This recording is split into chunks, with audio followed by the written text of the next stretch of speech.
good morning, good afternoon, good evening, wherever you are joining us from.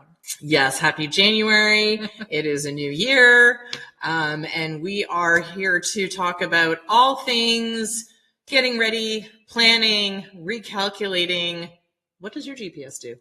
Recalculate. That's our life. And we did tell you guys that we were resetting our New Year's, and it was starting this week. So that's why we're starting this podcast today the way we are, because we are in the same boat as most of you where, didn't work quite as well as we wanted last week. So today, well, first of all, Happy New Year. Yeah, and welcome back.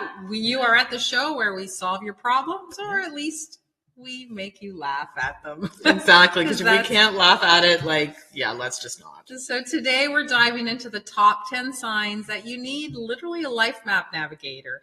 If you feel like you're driving in circles and your internal GPS says recalculate, then congratulations, this episode is for you. Exactly. I can't tell you how many times my GPS has said turn right and there's no road. But you know what? I've also Googled how to figure out my life at 2 a.m. So if you're in the same boat, welcome to the club. But don't worry, we're here to help you with some practical tips and maybe a little sarcasm. A little bit. Just dripped in. So let's dive in. So what is number one? Number one is you've got a vision board, right? I love them. You might have it, but it's leaning against a wall and it's unframed and it's covered in dust. And let's be honest, your dreams can't manifest if your vision board hasn't made it up to your wall. So it's time to take action, dust it off, hang it up, spend 5 minutes every morning visualizing one goal on that board, and then write down that one actionable step for each goal. And it can be small. It can be small as sending an email or as big as starting your whole business plan. But vision boards inspire action, not decoration. No, vision boards are not supposed to be a decoration. I know a lot of people who also pretend that their LinkedIn profile is a decoration, because let me see, your LinkedIn bio says highly motivated professional, but you wrote that during, some crisis last week that you're going to actually be motivated. Or you changed what you thought you were doing. You're going to do, exactly. So remember, your LinkedIn profile is supposed to showcase who you are, not what you thought you were, or not 5 versions of what you thought you were many years ago. So update it with your current goals. Make sure that you know how you want to present yourself and who you want to attract. That's a big one when it comes to LinkedIn. And you know what? Go back and look. Go look at your headline. LinkedIn is an incredible vehicle where your headline kind of follows you everywhere. So it's a really important thing to go back and look at, especially I do it every month. And it needs to reflect where you are and where you're heading in your business, right? For example, strategic visionary, helping businesses scale, future-focused leader. This sets the tone for the opportunities that you want to bring into your business. But I think I would, that was number 2. But number 3 is sort of going on to that plan, because here's the thing. Don't change your headline until you know what your plan is for the year ahead and what you want to do, right? No, don't do that. Because your goals might be really ambitious, right? Yeah. They could be really ambitious, but your daily planner kind of looks like the aftermath of a toddler armed with crayons. Hey, have you looked at my planner? That's not fair. So organization matters. If your planner is pure chaos, you don't really know where your goals are, your goals will actually feel the same. So try this rule of 3. I want you to write down 3 of the most important things you need to accomplish each and every day. No more, no less, just one simple piece of paper that has a 3. Here's a tip for you. I was actually watching Kevin O'Leary on a clip the other day.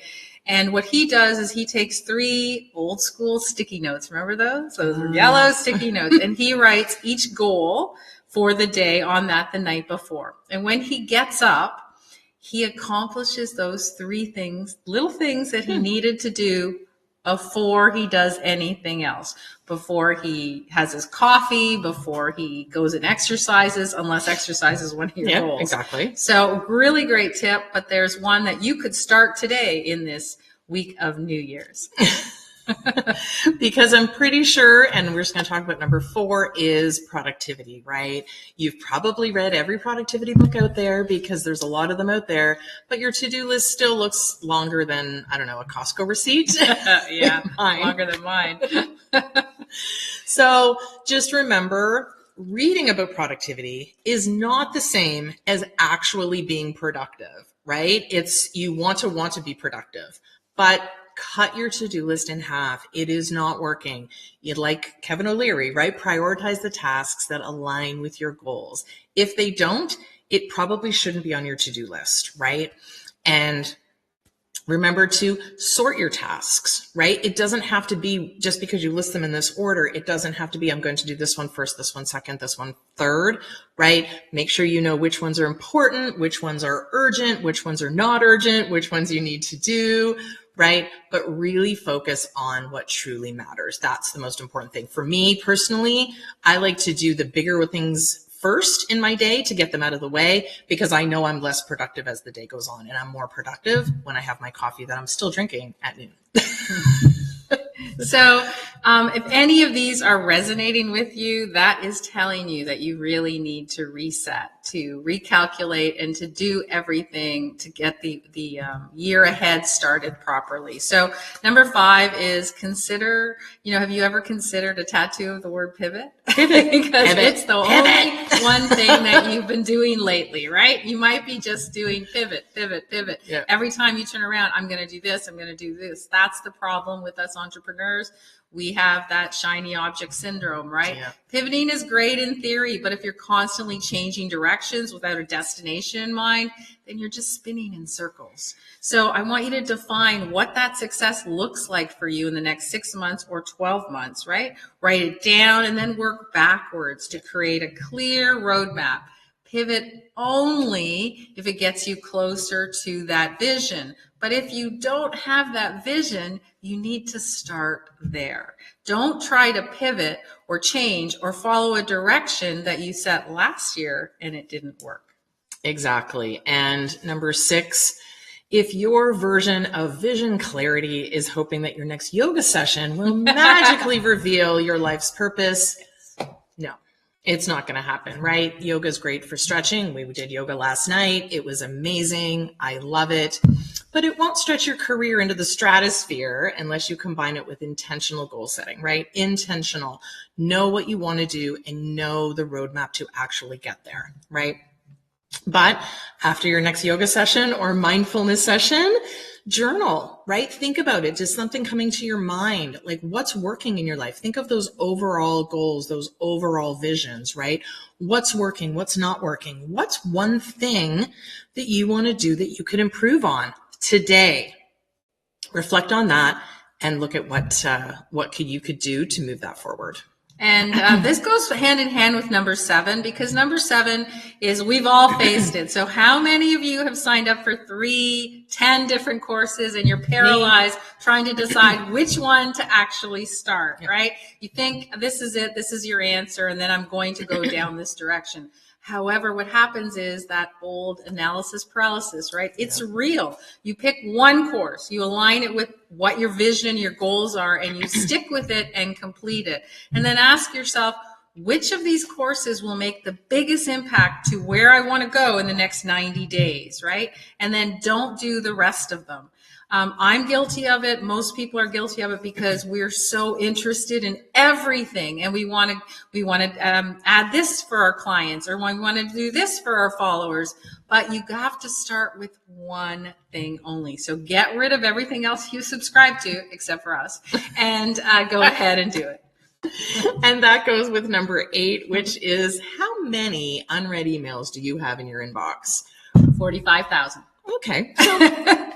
That's a true number. Yeah, absolutely. And probably half of them are newsletters that you subscribe to, because how many people at the beginning of January go, oh, I'm going to subscribe to this. Oh, I want to read that. Oh, but I'll save those for later. Oh, wait a minute. That was really cool. Oh, I want to read those tips on this, or that information about this, or the course or the replay, or whatever the case may be, right?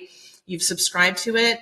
in, your panic, but now you realize that you're missing out on true potential, right? So your inbox should not be a museum for unread aspirations, right? Kick it out. Make sure that you unsubscribe to the ones that you're not going to take action on. It doesn't matter whether you have 15, 45 kabillion emails in your inbox. If you're not going to read them, I literally the other day went through and I saw that I had emails from like 2017 and 2016, and I went, bulk, delete. I'm not going to look at them. Things have changed so much since then. So go back into your history and see which ones you can actually get rid of, or maybe you can unsubscribe from them. But again, not from us. And we have a trick for you if you really want to keep those subscriptions and but you don't, it's cluttering your box. And we teach that to our community members, and it's very simple. So you feel free to join us on LifeMap or anything else, and you'll be getting all that insight because it's really, really important. Even though I have 45,000, I don't have to look at them because they are segmented so that I only need to get there when I need to. So brings us to number 9, which is truly my favorite. You keep telling yourself you'll figure it out tomorrow. But tomorrow keeps ghosting you, right? So tomorrow isn't going to save you. It's time to turn procrastination into progress. So I want you to schedule a decision hour today. I want you to spend 60 minutes focusing on one lingering decision that you think you're going to answer tomorrow, the one that's holding you back, and I want you to do something about it because action beats waiting for inspiration every time. Every single time. And finally, number 10, you need the LifeMap Navigator when your best idea is fixing your life involves winning a lottery ticket. I just bought mine last night. Oh, but you forget to buy the ticket. She bought the ticket. I didn't buy the ticket, but I'm still hoping to win the lottery. Yeah. I'm that person. I'm like, oh, I'm going to win the lottery. I check the numbers and I go, oh, right, I didn't buy a ticket. So hope is not a strategy. It's time to stop relying on luck and start building a concrete plan that will actually help you reach those goals once and for all. So what can you do? Write down 3 goals, right? We talked about that from the Kevin Leary one earlier, right? He uses the sticky notes. But write down 3 goals you want to achieve this year, right? And then look at the steps that you're going to take to actually achieve them. I know it sounds simple. I know it sounds basic, but it actually works. It's simple. It is game changing. And it is part of what we teach in our LifeMap Navigator. And we've sent thousands of people through it every single year. Yeah. And it's a great tool because you will be ready and set for the year ahead. So there you have it. That's our top 10 signs that you actually might need to join us in LifeMap Navigator. If you've recognized yourself in them, then you know you have. So if you find yourself nodding and realizing that this is you, then welcome to the club. And stick around and join us as soon as you can. Absolutely. And don't wait till tomorrow, because as we've established, it's probably, maybe it's out partying, your lost motivation. But signing up for LifeMap Navigator is finally going to help you recalculate your decisions and actually get you to the destination, because you don't want, like we said in the beginning, you don't want your GPS to continue to go recalculate. You actually want to make sure that you're on the right path and head in the right direction. So join us. You can find us on lifemapnavigator.com, or you can find the link in our community, because truly the right time or the best time to find your path was yesterday.